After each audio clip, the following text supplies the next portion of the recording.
All right, away we go. We are live. What's up, Matt? This is the first time we're meeting, so I'm super stoked that you are willing to jump on and trust me enough to take you through some of the past CrossFit Games videos together. Yeah, definitely. Something I love talking about, so why not? Yeah, it's going to be awesome. Yeah, you're definitely one of my favorite athletes from back in the day. I've been lucky enough to talk to a bunch of athletes that really inspired me to become a coach and head down the path that I went down. And then, so now that I'm where I am, just in general in the space, I love to go back because I feel like there are so many things from the past that people that are coming into CrossFit within the last 5 years or newer just don't understand about where this all came from. They don't appreciate some of the most incredible moments that the CrossFit Games will never see again.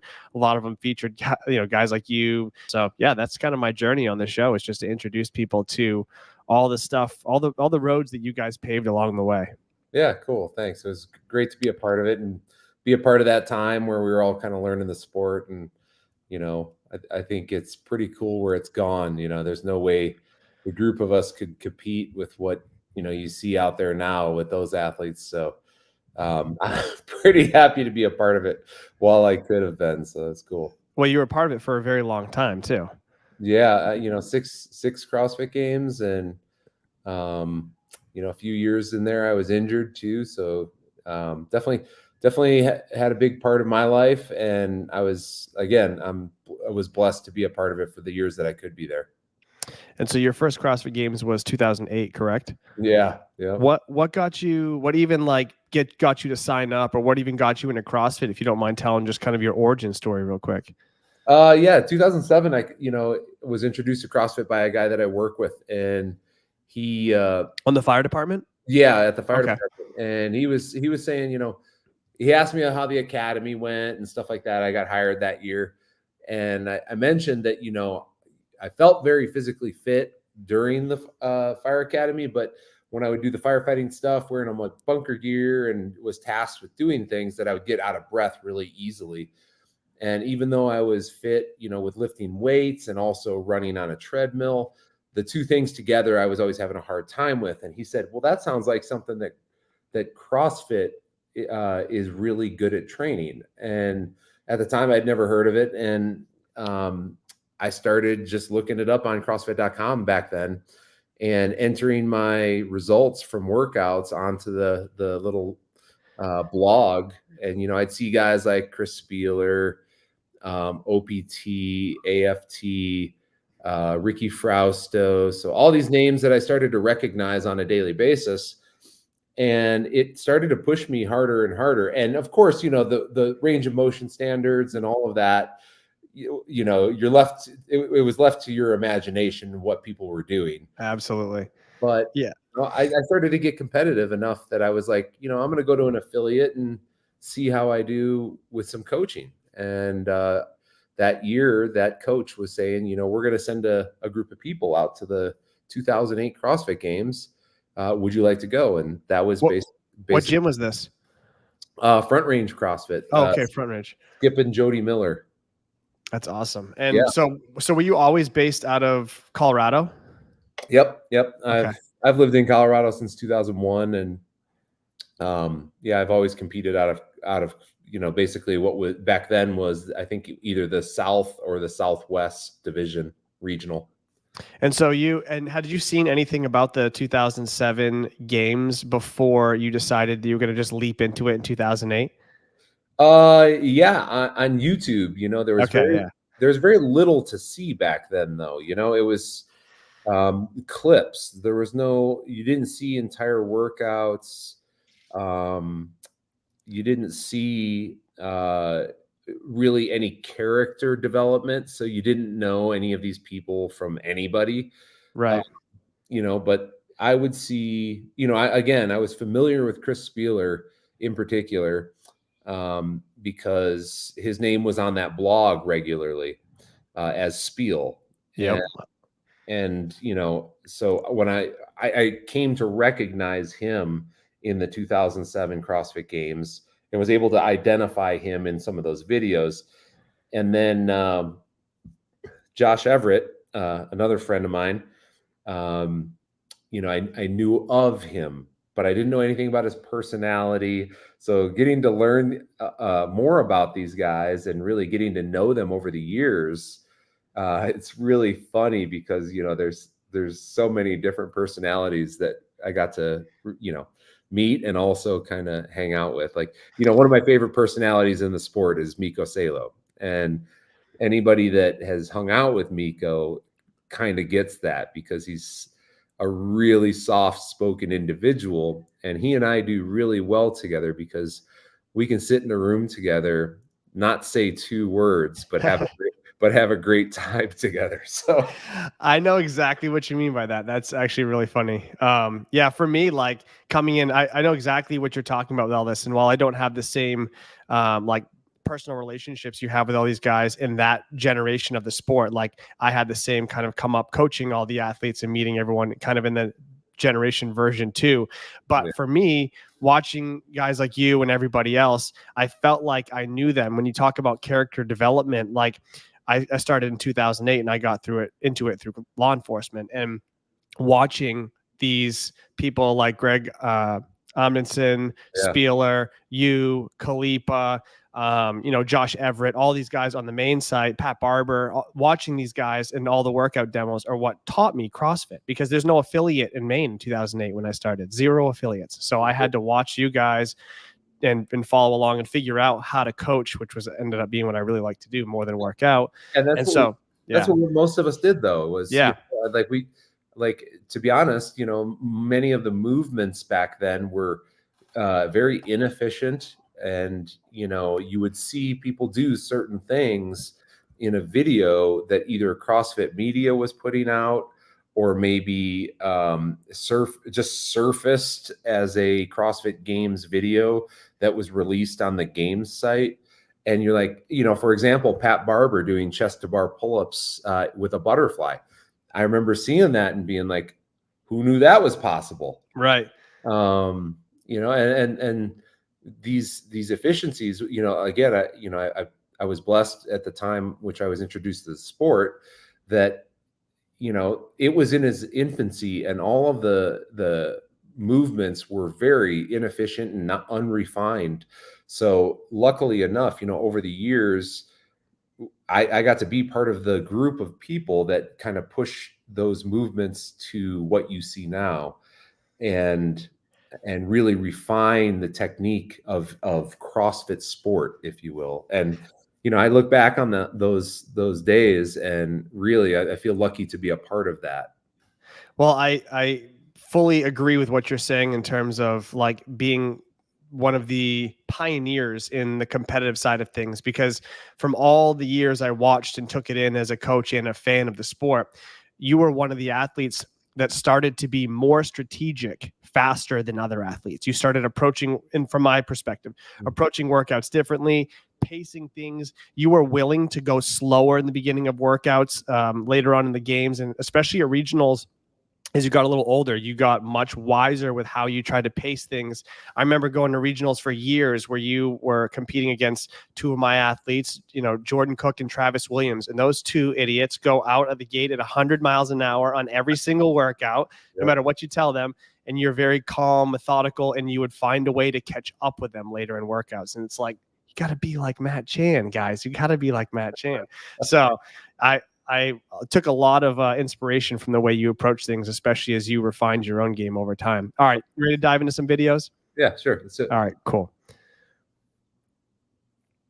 I put them all in order, and then when I went and checked my way to share them, they all got out of order, so it takes me a second to present everything. We're going to start in 2008, though. And this is actually straight off your YouTube channel, whether you even remember this or not.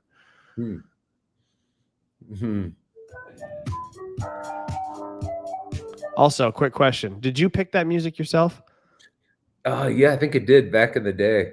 Damn, Aesop Rock. That is like such a good track. I'm such like an underground hip hop guy. I was like, whoa, Aesop Rock on the track. All right, so 2008. Was this event 1 for the games? Do you remember? It was. This is the first event that I had ever done at a CrossFit Games. Please don't judge my deadlift range of motion. Or learn from it and just say, you know, maybe you do a little better. Yeah. You know, everybody got hell about the range of motion, about the burpees, but I felt like I did a really good job of the range of motion.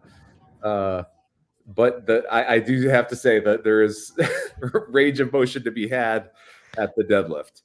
I would say you were in good company with that deadlift range of motion. When everyone's trying to move as fast as this workout required you to, there was no lockout of the knee or the hip. Yeah, it really was. And you know, it's pretty funny. I didn't know what I was doing out there. And at the time, 275, when we heard that this workout was going to happen, that it was going to be 275, I mean, it was gasp. Oh my gosh. Like, that's heavy for, you know, 25 total reps in a workout.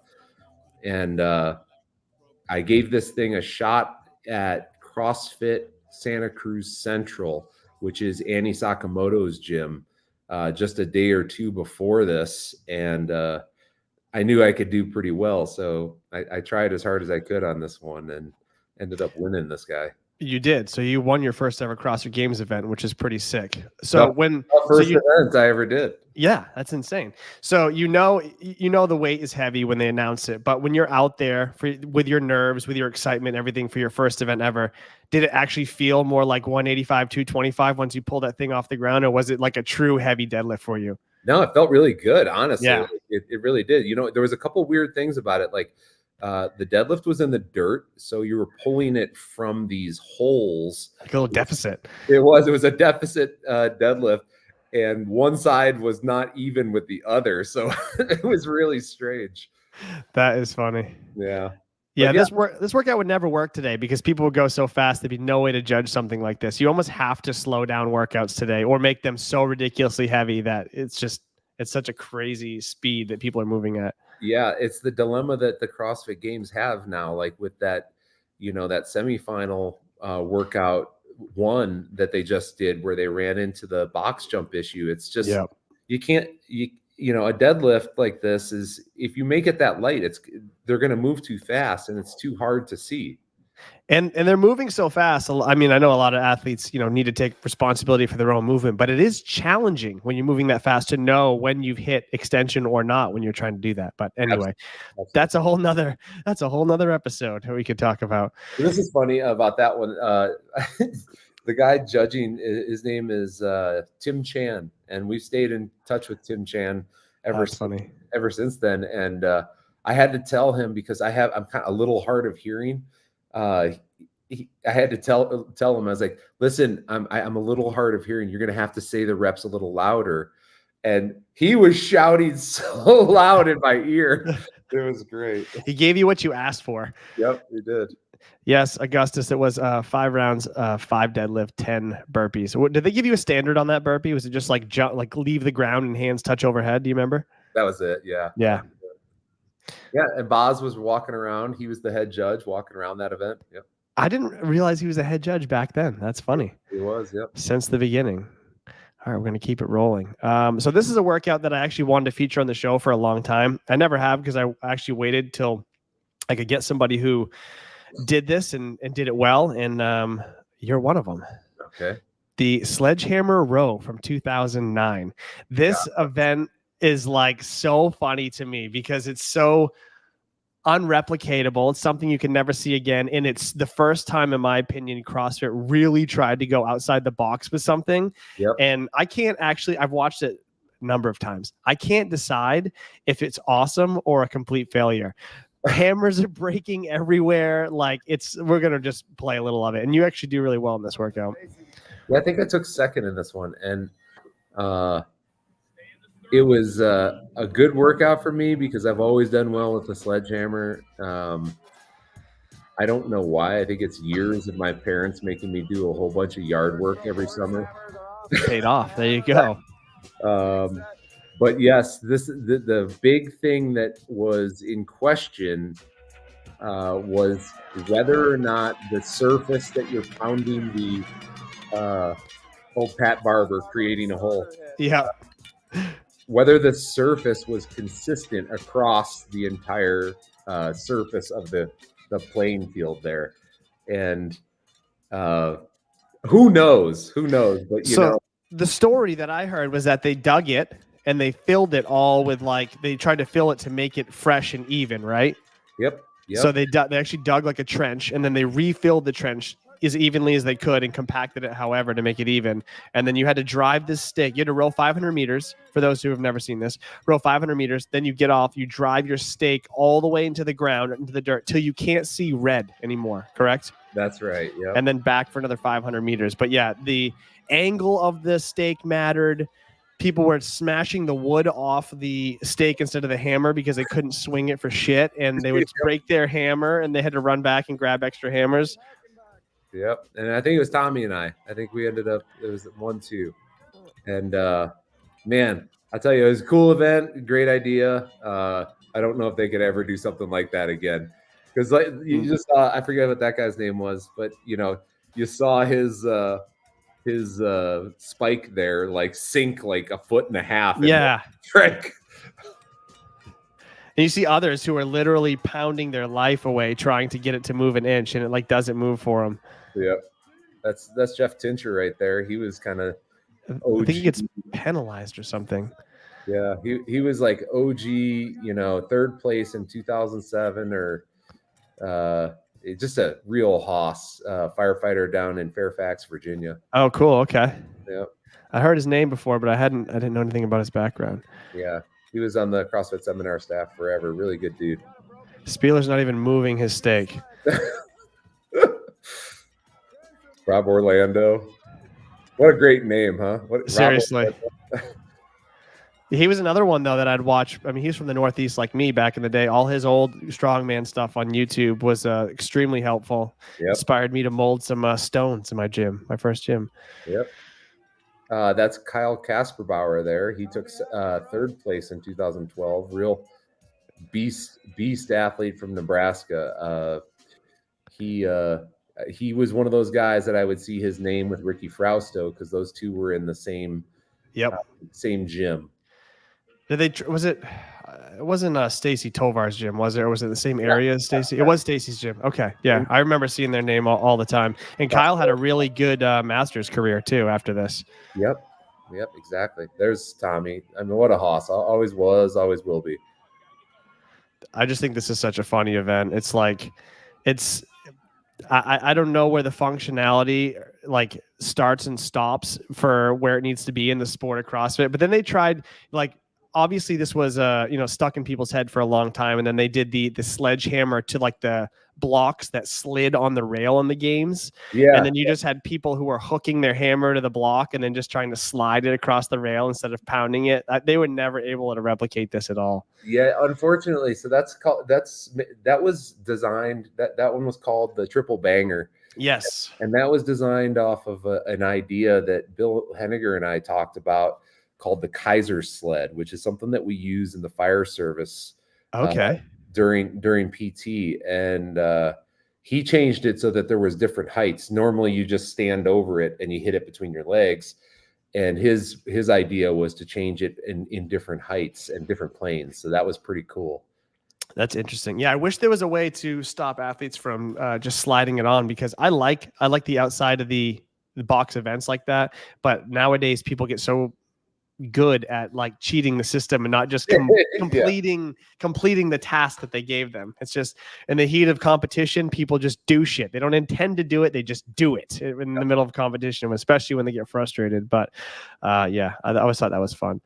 Okay. You sent me this suggestion here, and I had remembered it, but not for the reasons that you had sent it over. And this was a great event, and they redid this one as well back in the day. Oh my God. Yes, I still get hell about this games event at the fire station. Anytime we have to do anything with a wheelbarrow, I'll be like, don't give it to Chan. That's so funny. Yeah. I only remember this event vividly because I don't think it's in this heat, but I'll get it going. In one of the heats, someone's wheelbarrow just breaks. It collapses. The front wheel just bends on them, and that's essentially the end of the show for them. I think they go and steal someone else's wheelbarrow later on, but yeah, really funny. Yeah, the games were interesting back in the day. Like, they really didn't have backup plans for things. So, like, I noticed, like you said, somebody's literally, they went to Home Depot and bought those wheelbarrows like a couple days ahead of time. And they bought cheap ones. And they bought cheap ones. So when they shit the bed, they they couldn't do anything about it because there weren't enough. So They didn't even get extras. I don't think so. So yeah, pretty fun event. Some of the who's of the CrossFit Games are in this heat. This is a great heat, unbelievable heat. Yeah, we got Miko, Rich, you, Spieler. Let's see who else we got. Is Hackenbruck in this heat? Or I think Graham's in there. Graham. Yeah, so this is like back in the day, 2010, when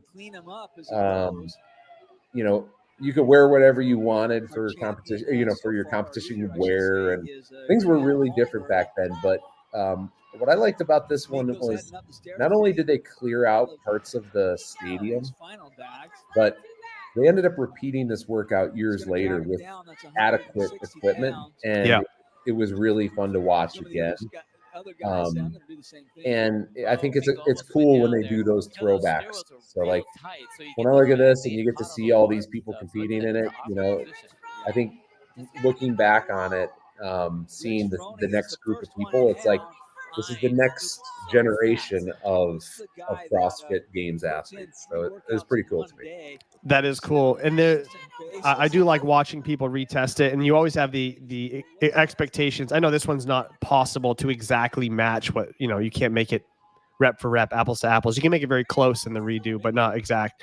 But like, I always like watching the first time the workout's announced because you guys are literally figuring this out as you go. You might have got to watch an earlier heat, maybe not, or you might have heard grumblings from earlier heat, but you're literally strategizing on the move. Whereas, when they retested this, I think it was 4 years or 5 years later, I think it was 2015, maybe. I don't remember exactly, but they knew what the best path was to go get the bags, drag them down, load them up, all that stuff. And whereas you guys are figuring this out, like one of the moves you did was you spun your wheelbarrow around before you started. Nobody else on the floor thought to do that. Right. Yeah, and like you said, on this one in particular, like nobody had a game plan whether to fill the wheelbarrow with all of the sandbags or do we make 2 trips? Like, right. It's literally 3, 2, 1, go. You're out on the field. You got to make a game time decision.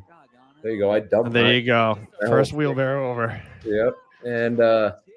And you just don't know until you try it. And that's one of the cool things that I like about the CrossFit Games over things like the regionals or the sanctionals or, whatever you want to call it these days, is that you get to see athleticism, not just somebody's fitness. You see athleticism on display.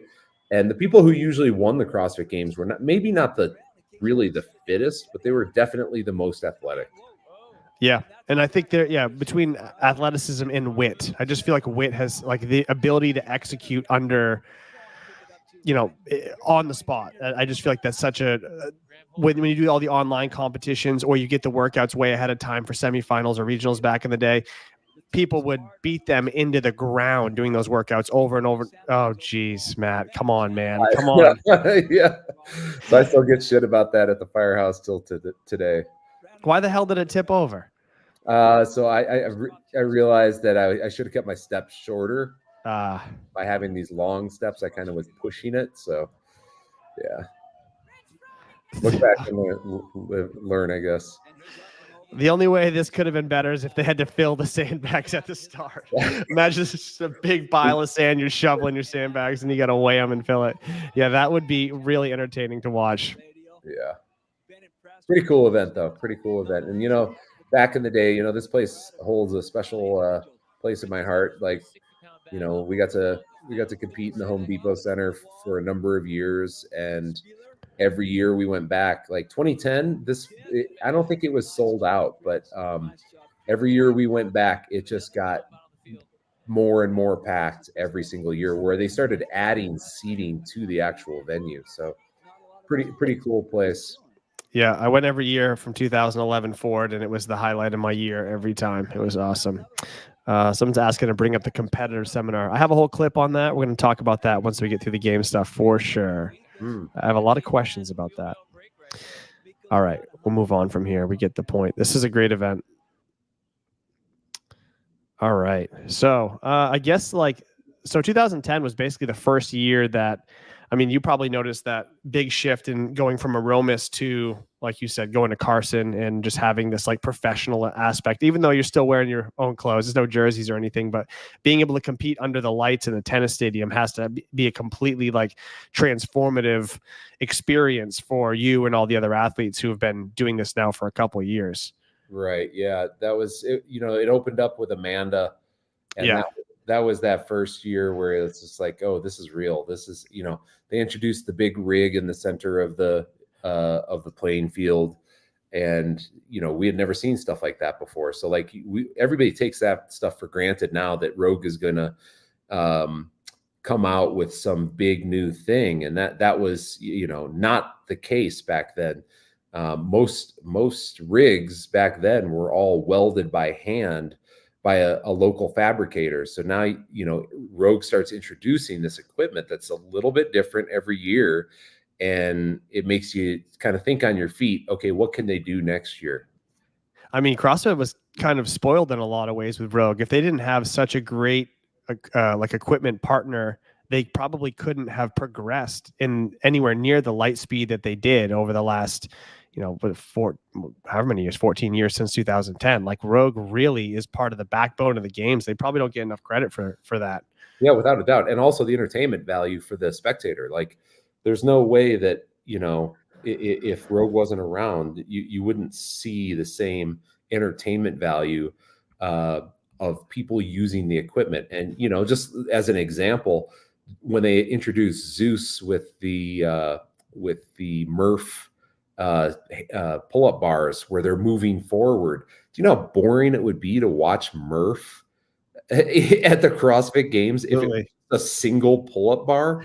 Like, how fucking boring would that be? Unwatchable. Or when they did Mary and they got to move through, like the last few years, they moved through the floor, and Mary it made it very interesting. But you're right. Like the ability to expand the floor and make it what it is makes the user experience and viewership that much better. And that's something I talk about with a lot of other people is like, when people like to nerd out on programming, if we do that sort of stuff, I'm like, the programming matters, but just as important as the test is how the programming gets displayed on the floor for everybody. You can write the coolest workout ever, but if it looks like shit when it's executed, like it's not a good workout for the games. Right. When you can't figure out where people are at, what the standings are, it's just like, okay, it's a bunch of people doing exercise in a group. That's cool. Yep. I mean, you may have just set up the perfect segue here for the Killer Cage in 2011. Speaking of Rogue and amazing rigs and all the stuff they do. Yeah, this is definitely probably one of another unique thing. And when we walked out and saw this, it's like, oh my God, look at this thing. But yeah, watt bike too, like, unheard of by most people. Luckily, I was training with a watt bike that year, so like I was pretty familiar with that piece of equipment. How did you know the watt bike was coming? I didn't. I just, they actually reached out and said that we'd like to send you a watt bike to try nice. to see if it's something that you'd like at your gym. Oh, cool. And, luckily I trained on it for a year, and it's very similar to what, people experience now as the Concept 2 biker. Yeah. But yeah, I got to train on that exact thing. But yeah, this thing, so we didn't get to touch this. We never, not a single rep of that was done prior to the first round of this thing being completed.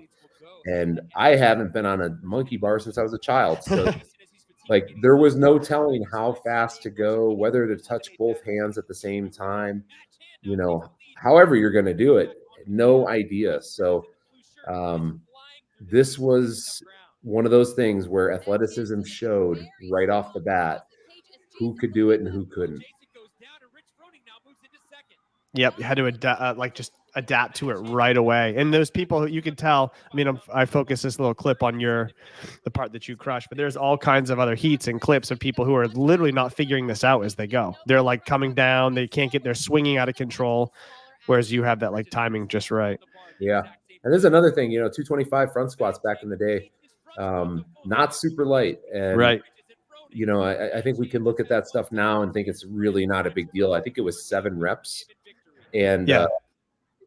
People move 7 reps with 225 pretty easily now.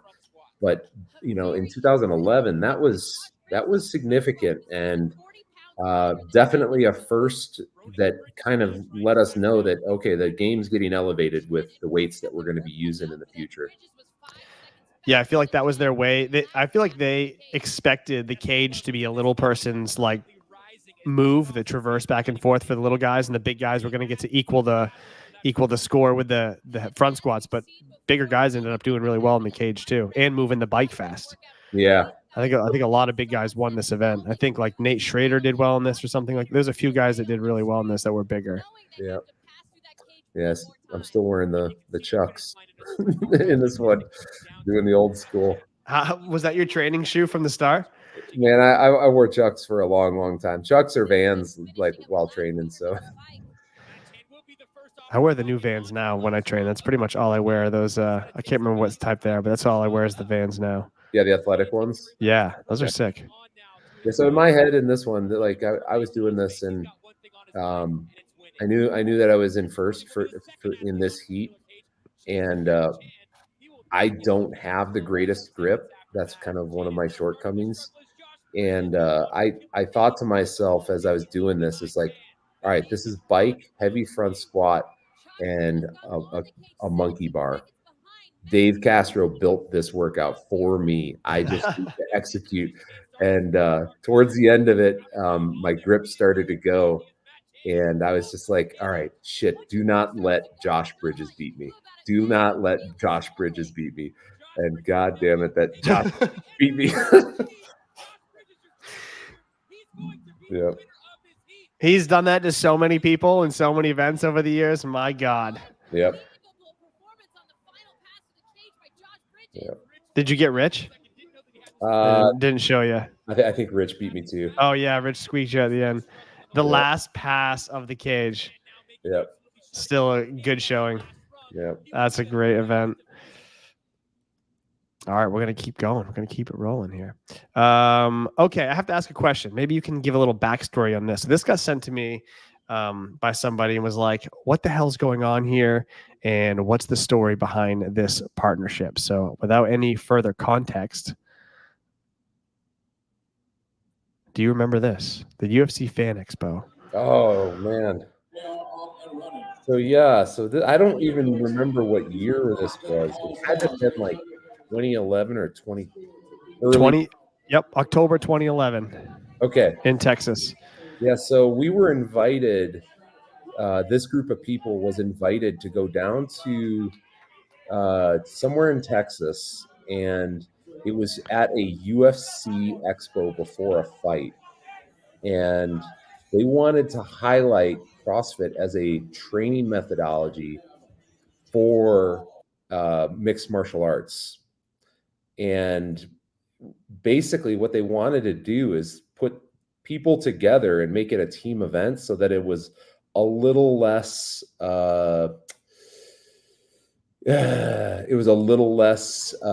pressure on each individual. Okay. But of course, once they teamed us up, it was just like, oh no, here we go. Let's fucking go. So this was a team event. It was. So for partners? This, yeah. So Chris Spieler and I were teammates throughout the entire weekend. And I think Rich was partnered with his cousin Darren. Darren, okay. Yep. And then I think you had Spencer Hendel and Austin Maliolo. So the one big person, the one person that we had never heard of. You almost just took somebody out with that dummy.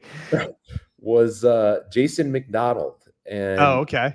Jason McDonald is a seminar staff trainer. Has been for a long, long time. And he was also a UFC. There he is right there. Yep. Right next to me.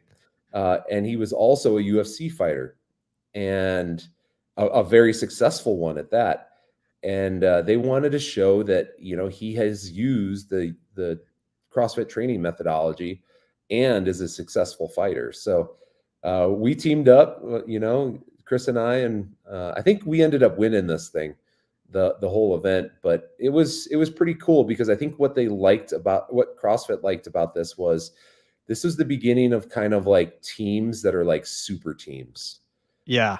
And they liked seeing, what people could do at a very high level as teammates. Well, what's interesting about that is they did that, and they did it with whatever teams of 4 for the games for a couple years. They've gone back and forth on super teams and what like the rule is for affiliates. But I always wanted to actually see like a partner world championship or a partner CrossFit Games. You get the best of both worlds with that. You would have like 2 people who decide to partner together. You would have super high level athletes who are willing to do that. So you get to do more things. I just feel like it's way more versatile than having to jam synchro movements with 4 to 6 people, depending on how many people you have on a team. I would think spectator wise, partner events might be some of the highest rated that you would have. Yeah. And, I think you partner, certain people together, and all of a sudden it becomes really interesting. And that's really like what I think the CrossFit Invitational was also born out of, was they wanted to see like the best of the best partnered together. Yeah. And how they would do against other best of the best, Well, that's cool. Yeah, this is a funny throwback. Yeah, Jason McDonald, he has a gym in Canada, I think, as well. I think he still has it. Yeah, and he's been one of the head judges at the CrossFit Games pretty much every year for the last 10 years too. Yep. Cool. That was a fun one. All right, so we're getting closer to the end here, but your best years are still to come. Do you remember what year you were? I'm trying to think what year you were podium. Was it 2012? Yeah. Yep. 2012. Second place right behind Rich. So 2012, we're going to jump into that now. And your best event, which was the sprint sled rope climb event, which I had forgotten about until, again, you had mentioned it to me. This was a great one to watch. I watched this one live in Carson. Yeah, I think I only won 2 or 3 individual events on my own, and this is one of them. And the interesting part about this one was, like the sled was brutal. Well, your technique's interesting here. Why did you go with trying to did you want less surface area? Was that your thought process to picking up as much of the sled as you could?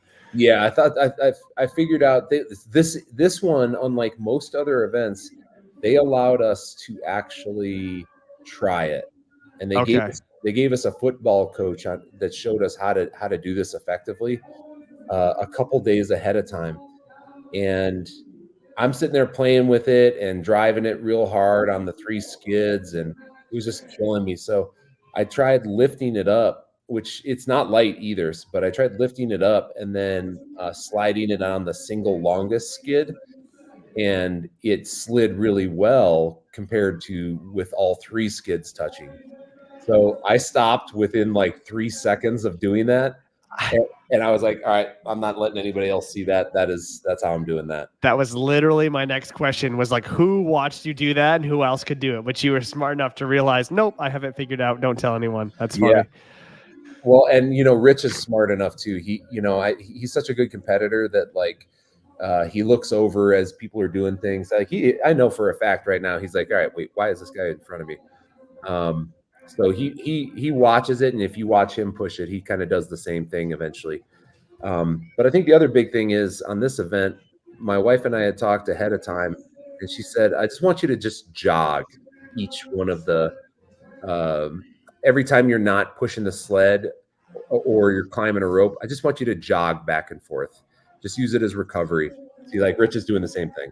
Yep. And I was like, all right, I think I can do that. So even though I would turn around, it's like, oh my God, I got to walk. I would just start jogging. So, looking back on that, I think what I like about this event is not only is it a very difficult sled push that you can't really practice in the gym, the rope climb was also, I believe, 20 or 25 feet. So it's super high. Yeah, significantly higher than any other rope climb we'd ever done. But also, my wife and I worked as a team to come up with ideas on how to do this more effectively, and it played off, and it felt really good to, have it work out. Yeah, you guys definitely nailed this one. And then we had a question from somebody, well, kind of, doesn't look fun out in the sun. Do you remember how hot it was that year? Because there were certain games years that were like so brutal to be out in the sun. I remember leaving the games like with my arms and legs purple just from sitting out there watching you guys all year. And like you guys were in the sun for a lot of the time. Yeah. Any of these ones where it was during the day, out on the field or out on the tennis courts, it was always just brutal. The microwave mountain run that year in Pendleton, Oh yeah. that was brutally hot too. So like, all these events they're funny. People go back and test them in their home gym and whatnot. It's yeah, okay, cool. You beat everybody in the games. Now go do it in like 100-degree heat under the sun. Malnourished and underhydrated. See On how your second or third day of high intense competition. yeah. Yeah, exactly. Yeah, but I was pretty stoked about this one. This is a good win for me. I think Jason won the previous heat, and I love Jason Kalipa to death. I think he and I have always competed well against each other, and the same with Rich. Just like three of us really competed well against each other for the number of years that I was there. So That's awesome. Yeah, you guys are definitely like in a small group of people who are like year after year, the people that everyone was watching, and the new ones came in. Very few broke through while you guys were kind of dominating the CrossFit space at that point for the games. Like very few broke through. It took a while. yeah. It's just like the skill, right? We were talking about earlier how, like, rope climbs were not efficient when we started. Like, people were still doing the wrap. Like, even this year, people are still doing the wrap. Like, Yeah. And I figured out, with some of the people that I was training with, like guys like Jason, where it's like, okay, if we use the J hook, it's better. Okay, cool. If we use the J hook, but bring our feet all the way up to our elbows, that's good too. Okay, yeah, but then you have to do all this lat pull. Okay, well, what if I rock forward and stand on the J hook?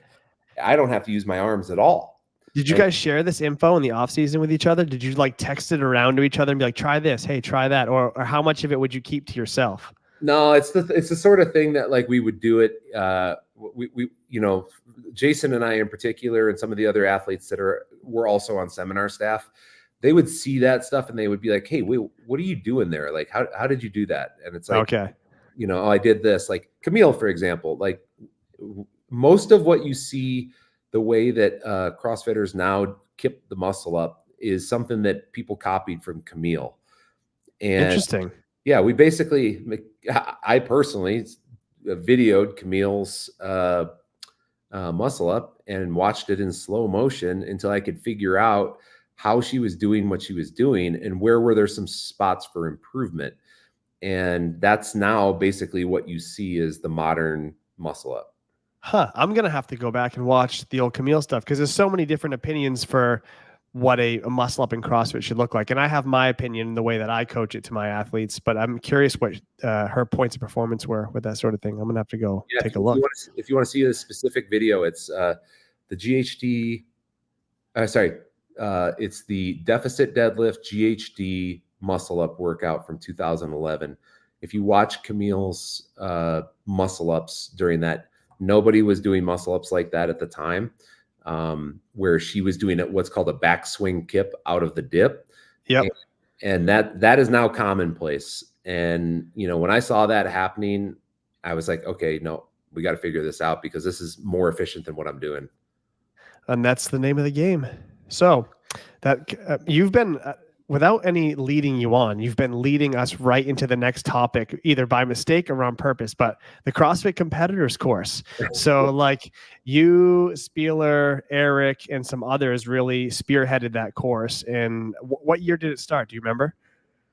We did our first one. We did a trial, and I think it was like 2011 or 2012. That early? Yeah. It was a trial. I believe it was 2012. Yeah. And we were able to invite all the CrossFit Games competitors that we really respected to the trial. And we basically talked about efficiency tips for all of the major movements. We talked about program design. We talked about nutrition stuff. We talked about, all sorts of warm up and prep routine drills. And by the end of this weekend, the crew of the competition people that came, they were like, "You can't tell people this." Wait, what? Yeah, they're like, you can't tell people this. This took us years to figure all this stuff out, and they're gonna get better too fast. Oh, you mean like the people in the video, like the other competitors? Right, Not right. like the competition people running the CrossFit Games, but like the people wanted to keep the trade secrets for themselves so that everyone wouldn't catch them. That is funny. Yeah, yep. So like, everybody loves, just for example, the way that, back in the day, Chris would do butterfly chest to bar pull-ups, or even just butterfly pull-ups. Yeah. And we taught this specific technique of how Chris does butterfly pull-ups, and what his head position is, what his hand position is, what his torso position is, how much of a kick happens at the bottom of it. And so, each of these elements that were high value things that people didn't know how to do. Handstand push-ups, there's another one. We talked about the best body position to be in to make this easier. And it was great, man. Like, we did this for a number of years. So basically 2012 until 2017 or 18, I was involved in it. And I think they stopped it about a year or two ago. Oh, really? Went that long? Yeah, it really did. And we went all over the world with it. We literally, from South Korea to just about everywhere in Europe. I mean, it was a very successful course, and we got to really spread CrossFit competition content to the people who wanted it. Was it a little more like, for example, the level 1 is very like rigid by the manual sort of thing? Was this a little more, you have more leeway to kind of take the course where you wanted it, or was it also very structured like a lot of other ones became? Well, it was the three of us. So Chris, Eric, and I, and the three of us would stick to the content, which was, they had a manual and everything like that, and we had a timeline for every lecture and every breakout group. But there was more time for Q&A and digging in deeper to concepts. And I think in most cases we were able to do that. Where it got a little difficult was when we were in foreign countries and we couldn't speak the language and we had to have a translator. So, it was a really cool time. I think a lot of this stuff now is a lot more common than it was back then. And, what you see these coaches doing nowadays, and there's a million coaches out there that are coaching competitive CrossFitters. It's what we were trying to set everybody up with the information to do. So kind of that was the point, and it worked out pretty well. Now a lot of that info, I mean, obviously the movements have progressed not that much in the sport, right? We've had a lot of variations of the movements, but we still have butterfly pull-ups, we still have kipping or strict handstand push-ups. And now there's been, I don't know how many hundreds of coaches have dissected it and given their 2 cents as to the best way to do it. And now you see so many variants and all these competitive movements that really you guys started and like paved the way for and gave ideas for. And then like now we've had a decade of refinement, and now you see, at the highest level, these CrossFit Games athletes, for the most part, are like, I don't want to say flawless, but they just have so many things so well refined. They just look so good. And they refine it for their own mechanics, their own body. Yeah. What's interesting about that stuff is like, you can master the basics, the main core movements that are going to be in every CrossFit competition, every open, every, you name it. Like, you look at your thruster, your pull up, your clean and jerk, your snatch, blah, blah, blah. It buys higher end athletes more time to practice these fringe movements where, you can kind of foresee, okay, I think my athlete, if I'm a coach, I think my athlete has a good possibility of making it past the semifinals. And they're going to go to regionals. They're going to go to potentially the CrossFit Games, or they're going to go to Wadapalooza, or some other place where fringe movements are tested. I can start to introduce them to those fringe movements now and get better at those elements as well. So, I think, you see that happening down at Mayhem in some of the videos that they're putting out. And that's what our goal was to, master the basics and then kind of add in the fringe movements when necessary. you ever try to predict what the next variation of something would be ahead of time before it came out? Did you ever, I don't even know, like that parallel handstand push-up before that was announced or anything like that? Yeah, absolutely. You know, back in the day, like you could almost, I always thought, you know, you could kind of predict what the next thing was going to be, um, on the basic core movements. Like Yeah. we knew eventually that, you know, for example, they weren't going to do ring muscle ups forever. It was going to be bar muscle ups. The standards, you know, kind of unsure about, you know, but that kind of made sense. The ring handstand push-ups, that was another one. The standards that they did kind of quirky, you know, but they did That it was something. right. And so you could kind of picture, okay, well, if they're doing ring handstand push-ups, they're going to do muscle ups to ring handstand push-ups. Yep. And then, you know, as they introduce more, as Rogue introduces more and more equipment, you can kind of expect, okay, they're gonna use these strongman sandbags quite a bit. Like you're gonna see those a lot because they're easy to judge, and you can make them as heavy as you need to. That's very true. I also like when CrossFit goes like regression style on certain movements. So they build it up like Boz, you know, last year at the games, in the last couple of years, he had all these higher skill movements in both semifinals and the games, like really high skill stuff that forced people to think outside of the box quite a bit. And now this year, it looks like they pull the rug on everybody and they're like, oh, we don't actually care if you have skills. You need to have capacity everywhere. And I love when they kind of just bring it back on people like that, because then people go back to the old school, like real basic, high intense training, interval training, or just trying to figure out how to best skin that cat. And then again, the next year, they'll have these 3 new skills. And everyone's like, damn it, I've been trying to get stronger to keep up with this. And I feel like the cat and mouse game is going to go on forever like that. Yeah, as long as they stick to the, you know, the core of it, I think it'll still be entertaining. For sure. I think the problem sometimes lies in that the weights get too heavy, so people can't put themselves in the shoes to really understand or want to understand what that might feel like to do that workout. So, you know, there's that, and then the other part of that is like, you know, sometimes I love the introduction of bikes. Like, you know, the bikes have been great, but the bike events themselves have been fairly silly. You know, At the games. Yeah. Like, you know, it would be cool to see these guys go out and do a real road ride. Like, you know, I love the mountain bikes. I love the fact that they're riding around and doing like almost a little cyclocross event, which is pretty cool.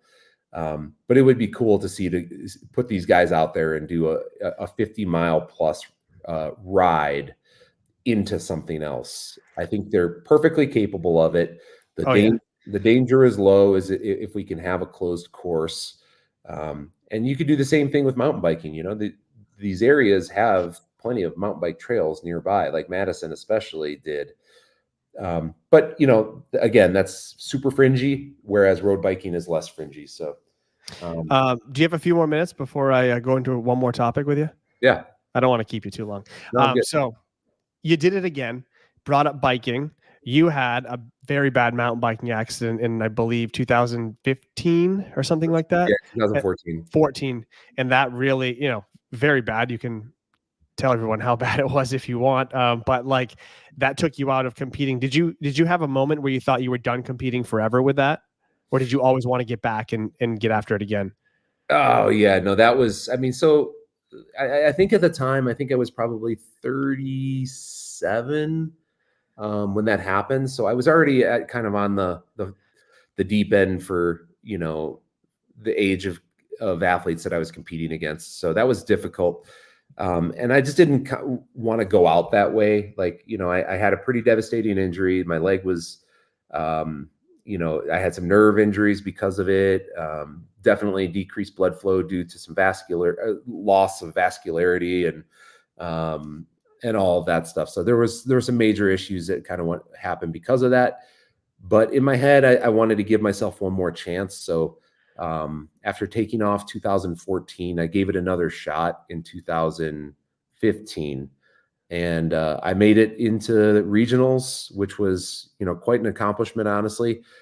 and ended up taking ninth in that region, and they only took the top 5. So, you know, was it a bummer? It was a bummer, but at the same time, I think I did what I wanted to do, which was make it back from a catastrophic injury at an older age, compete with a bunch of young kids, Exactly. and do really well. And I wasn't ashamed of it. I wasn't embarrassed by my effort. I did every event as hard as I could go. And, you know, on even some of the events, I think this is probably Tommy V, if I had It to. is. Yep. You know, I paced that thing so I thought perfectly, and I practiced those rope climbs doing an exact technique where I didn't have to jump so that my grip wouldn't go away. I used the rock into the stand, you know, all these different things, but my capacity was just not the same as the guys I was competing against. So it was a cool experience. It was a disappointing experience, but it was also a really good indication that, okay, my time's come and gone, and I was glad to be there for the as long as I was. Yeah, and you like you said, you could go out with hanging your head high. I mean, this was unbelievable performance all weekend, and I think one of the best performances. I didn't play it or pull it up, but you finished, I think, 4th or 5th in the final, which was that muscle up squat clean ladder race Yeah. in this year, and that was like such a cool way for you to just like put a stamp on at the end and be like, all right, you know, I might have taken 8th or 9th overall, but like I can still throw down, and now I'm just going to kind of make my choices from here. Like there was no way you had to leave because of the injury. You still very much belonged, even though the next generation was fast approaching at this point in time. Yeah. And I had, you know, the disappointing part about this one was this event as a whole was I had a couple of slip ups that really dropped my score down to the bottom, that I just couldn't make my way out of. You know, I really did well on a bunch of the events, but there was a couple I just blew, and it just, you know, knocked me out of the game. Well, You know, and hats off to the guys like, you know, like Roy Gamboa, you know, like guy from Texas, fellow firefighter, you know, he killed it. Travis and was Jordan, Logan Collins, all those dudes. Yeah, I mean, they were coming up so fast, all of them. Yeah. But, I mean, it's just, they did so good. And, you know, I wish, you know, looking back at it, the one thing I wish I would have done was probably be nicer to everybody in the back there. But I was just so hyper focused that, like, I probably was just such a dick in the back of the, you know, in the warm up area. I've honestly never heard anyone say a bad thing about you, so you couldn't have been that bad, because I've heard of many other people get shit on forever, and I've never heard anyone say anything bad about you. So, cool. Well, like I said, I so appreciate you coming on and walking through all this stuff with me. It's like a huge honor of mine. If you have anything that you're working on promoting, I know you have your program where we're Train Heroic Bros together. Our 2 programs are kicking ass on that platform. So yeah, if you have anything you want to promote or talk about, by all means, let me know. Yeah. My wife and I write a program called Train for the Win. Been doing it since 2017. I'm really proud of it. It's a single track. There's one track. It's my sole focus. It's the program that I do. And I'm really proud of it. It's got a 7-day trial. If you're a firefighter, we do a discount. If you're a police officer, we do a discount. So hit us up. And who's your target with that? Sorry, who's your target with that? Mostly, we find that it's basically anyone that's a garage gym CrossFitter, that wants to avoid high risk movements, but wants those high reward movements. We also look kind of a little bit closer towards the longevity of an exercise program. So we do a bit more zone 2 stuff. I know that's kind of cliche now to have the zone 2 and longevity stuff in the same breath, but it is what it is. You know, it's a science-based program, and honestly, I love every second of it. So if you want to check it out, go to @train_FTW on Instagram, or just trainftw.com, and you can do the 7-day free trial. Do you guys still have the gym? We sold the gym way back in 2014. Yeah. Way back. Oh, you sold the gym in 2014. The gym's still open though. Yeah, they're killing it. Yeah, awesome. Buddy Eric Clancy owns the gym, and it's a great place. If you're ever in Denver, make sure to stop in CrossFit Verve. They're up in Rhino on Larimer, and it's a beautiful place. Awesome. Well, thanks again, Matt. Really appreciate your time. And yeah, guys, check out his program. I got to check it out because we both use Train Heroic platform. It's been awesome. And yeah, his stuff's really great. So check it out, guys. Thanks for watching. We'll be back on Friday with another one.